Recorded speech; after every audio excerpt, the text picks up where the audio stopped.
Во Владикавказ в рамках блог-тура прибыли известные блогеры Северного Кавказа. Идея организации подобных туров возникла на встрече сетевых журналистов и руководства компании курорта Северного Кавказа в прошлом году. Цель – сделать республики Кавказа открытыми не только друг для друга, но и для всей России. В планах посещения 7 регионов. Маршрут составляется исходя из предпочтений пользователей сети интернет, на просторах которой проходит конкурс «7 чудес Северного Кавказа». Очень много достопримечательностей у нас есть, просто, к сожалению, мы даже очень часто, даже внутри региона, люди не знают, что у них все это есть, они там не бывают. А если говорить о межрегиональном уровне, то даже блогеры, журналисты не знают все это. Но сегодня, когда среди нас каждый снимает качественное видео, каждый делает очень хорошие фоторепортажи, я уверен, что десятки тысяч людей уже в понедельник, вторник, новых, которые ранее не знали об этих достопримечательностях, узнают обо всем этом.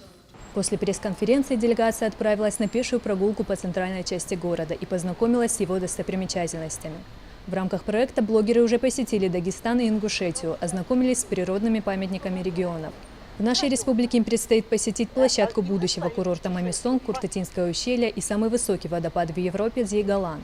С помощью фото и видеоматериалов, которые размещаются на страницах в сети, блогеры надеются популяризировать туризм на Северном Кавказе и привлечь внимание к его природным ресурсам. Мадина Сханова, Алан Гасанов, Осетия ТВ.